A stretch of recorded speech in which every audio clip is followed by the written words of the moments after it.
and is deemed by a military judge to be reliable and probative. Because of these rules, combined with lax rules on hearsay in the military commission rules, evidence obtained through abuse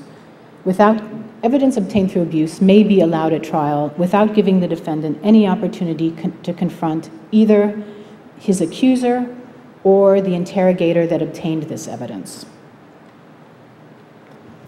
Now, if the United States expects these verdicts to have any legitimacy, either domestically or internationally, they should not be based on evidence obtained abusively.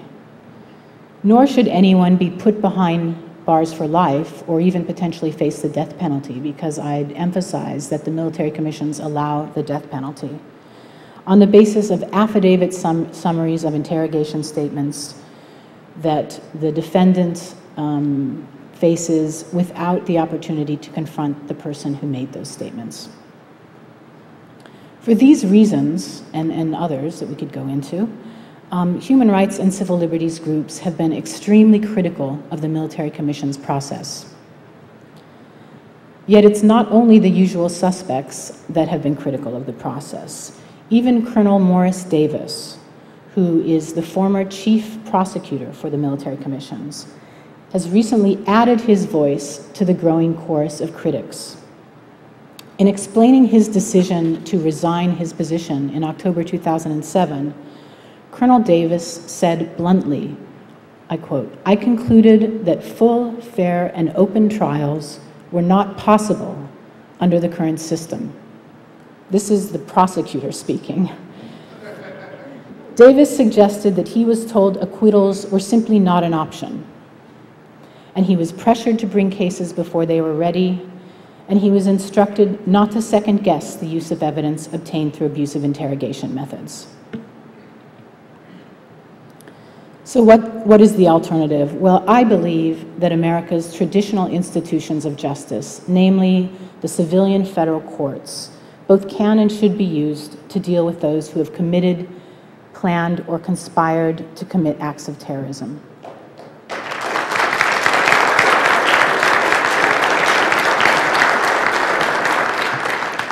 And I think when it comes to the relative strength of traditional courts in handling these cases, all we have to do is look at the relative records of the past 6.5 years. During that time, the federal courts have prosecuted dozens of people accused of involvement in international terrorism, both inside and outside the United States. They have handled complicated and difficult trials. Some of these trials have been messy, but they have succeeded. The courts have disrupted conspiracies and attacks. They have put dangerous people away, and they have given us finality in a way that is widely seen as fair. You will not hear our allies criticizing the prosecutions in federal courts. We have not seen it. We will not see it.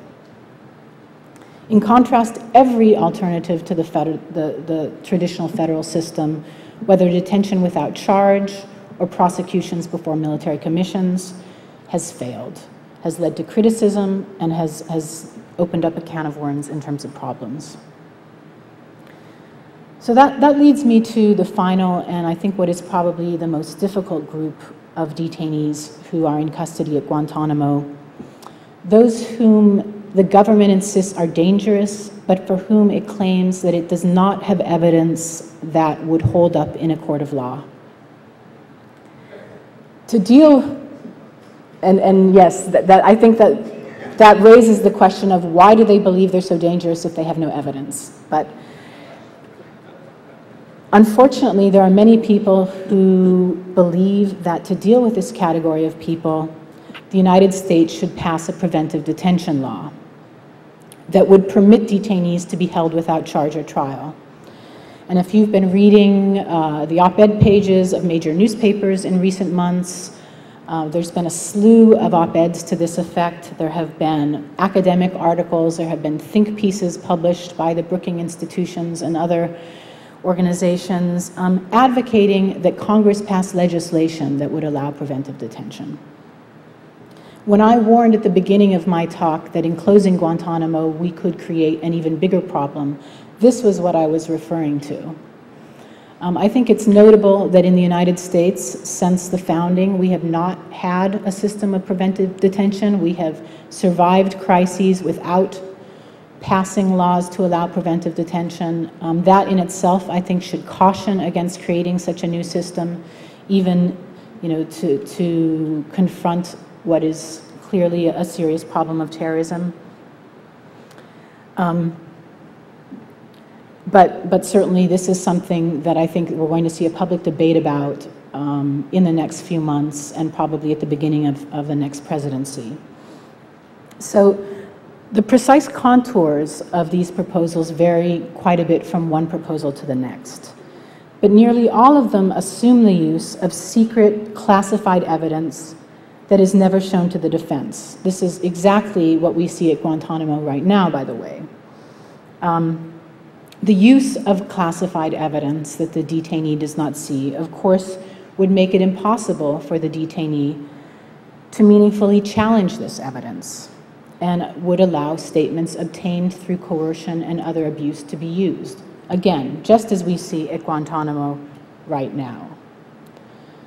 So I think, it should be obvious that such a solution, such a so-called solution, would look to the world like the US was merely moving Guantanamo to the United States, making the Guantanamo system of detention without trial a established part of the United States' system of justice. Such a system would obviously do harm to the United States. It would also set a terrible precedent in terms of countries like Egypt, Russia, China, Pakistan, countries in which we have long condemned the use of detention without trial. And it would do little to increase America's standing as a nation committed to the rule of law. I think the world would see it as Guantanamo light. Now, there may be a few dozen people at Guantanamo today who could reasonably be considered dangerous, but who cannot be tried. But again, I would emphasize that nobody knows this for sure. And I mean, we'll see this statement made quite a bit when people are asserting the need for a preventive detention system. But nobody knows this for sure, given that the intelligence that has been used to hold people at Guantanamo is so tainted and so secret. But even taking it as a given that there are some number of dangerous people at Guantanamo who we can't try, we should recognize that there are probably tens of thousands of dangerous people around the world who are potentially dangerous, who potentially pose a threat that we do not have behind bars.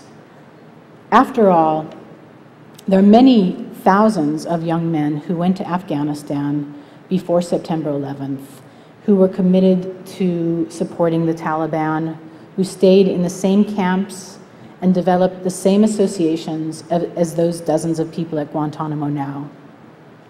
There are many people around the world who subscribe to the same extremist ideologies as the men that are currently held in Guantanamo now, that have read the same literature, that surf the same websites, watch the same videos, and that potentially could be recruits to terror cells.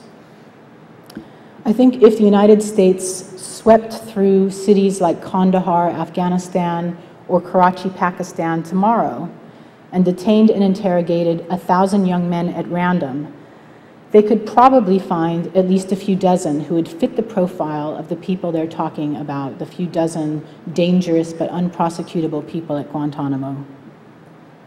Leave those people at Guantanamo for 6 years, and they might well become even more dangerous.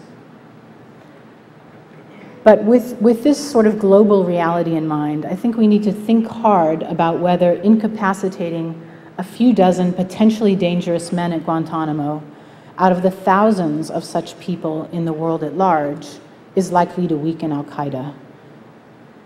If you think that it would, then perhaps your response to preventive detention is yes.